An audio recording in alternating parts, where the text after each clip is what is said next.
नमस्कार आप सभी को। दुनिया का हर वो व्यक्ति जिसने सिस्टमैटिक तरीके से अपनी वृत्तियों पर, नकारात्मक वृत्तियों पर कंट्रोल नहीं किया है, जिस व्यक्ति का काममय कोश और अन्नमय कोश संतुलित नहीं है, उस व्यक्ति में, हर उस व्यक्ति में भय वृत्ति होती ही है। कोई कितना भी कहे कि उसमें भय वृत्ति नहीं है तो इससे नहीं साबित हो जाता।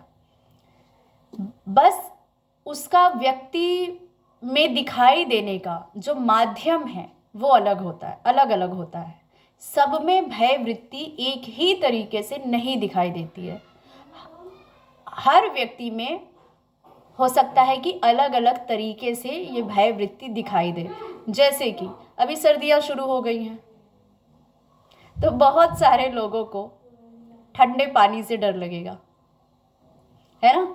बहुत सारे लोग ठंडे पानी से नहीं नहाएंगे, वो पानी गर्म करके ही नहाएंगे। बहुत सारे लोग नहाएंगे ही नहीं कई दिन। कुछ ऐसे भी गंदे लोग होते हैं जो कई कई दिन नहाते ही नहीं है सर्दियों में।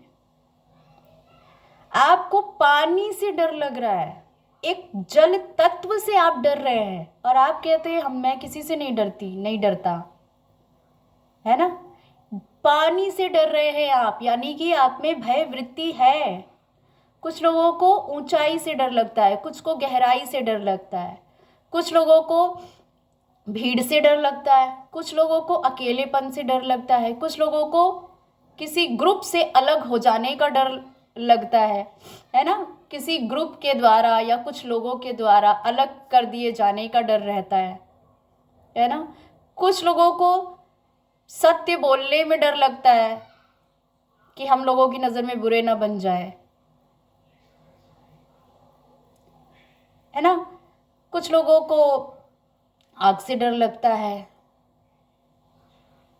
किसी को पानी से डर लग रहा है, किसी को भूत प्रेत से डर लगता है ना। किसी को इंसान से ही डर लगता है, किसी को किसी पशु से बहुत ज़्यादा डर लगता है। अब जैसे पशु के मामले में तो देखिए, एक होता है डरना और एक होता है सावधान रहना। इसमें अंतर है, डरने में और सावधान रहने में अंतर है, ठीक। तो डर लगना, है ना। तो भय वृत्ति अन्नमय कोश और काममय कोश में जो कमज़ोर होता है उस व्यक्ति में होता ही होता है। और जो यम नियम का पालन नहीं करता, खास करके उसमें तो ज़रूर होता है। वो चाहे कितना भी अपने आप को बहादुर दिखाए, पर होता ही है, ठीक है। बस हो सकता है कि वो तरीका, वो माध्यम जिससे वो डरता है, वो आपको पॉइंट की बात, वो पॉइंट आपको नहीं पता हो बस, पर होता है। जैसे किसी को डरावने सपने आते हैं, तो भय किसी व्यक्ति में दिखाई देने के माध्यम अलग अलग होते हैं। और विशेष करके ये जो भय वृत्ति है, ये शुक्ल पक्ष में व्यक्ति पर हावी होती है। भय वृत्ति विशेषकर शुक्ल पक्ष में व्यक्ति पर हावी होती है, किसी भी व्यक्ति पर। और हार्ट के कमज़ोर होने का, हार्ट के ब्लॉक होने का, अब किसी को जैसे कि रिजेक्शन से डर लगता है, भाई हमें अपनी बात कहेंगे, मेरी बात रिजेक्ट हो जाएगी, तो रिजेक्शन से कोई डरता है ना।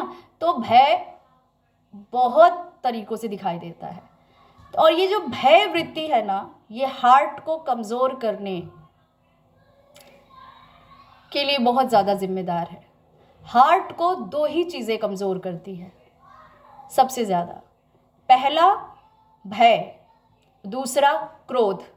क्रोध जो ऐसा वाला क्रोध जो आपको वॉयलेंट कर दे, जो आपको तामसिक कर दे, ऐसा वाला क्रोध। तो क्रोध और भय, ये दो ही वृत्तियां मनुष्य के हार्ट को कमज़ोर करती है। और अब आप खुद देख लीजिएगा कि आप कितने तरीक़ों से और किस तरीके से डरते हैं। पर डरते तो हैं, क्योंकि हर व्यक्ति में होता है। जब तक कि वो व्यक्ति काममय कोश और अन्नमय कोश में मजबूत नहीं हो जाए, तब तक उसके अंदर से भयवृत्ति नहीं निकलती है। ठीक है, तो स्ट्रॉन्ग कीजिए अपने अन्नमय कोश को और काममय कोश को भी। अपनी धारणाओं को ठीक कीजिए और अपने भावों को प्योर कीजिए। अगर आपको लगता है कि आपके पास लोमड़ी वाली बुद्धि है और आप छल कर रहे हैं किसी के प्रति, आप डोमिनेशन कर रहे हैं किसी के प्रति, है ना, आप किसी के प्रति कुछ भी नेगेटिव कर रहे हैं, मन कर्म वचन से इंटेंशनली किसी के साथ हिंसा कर रहे हैं, तो उसका सबसे पहला नुकसान खुद आप पर होता है और ये चीज़ आपके काममय कोश को कमज़ोर करती है। तो अन्नमय कोश और काममय कोश को स्ट्रॉन्ग करने पर ही भय वृत्ति और क्रोध वृत्ति पर कंट्रोल होता है।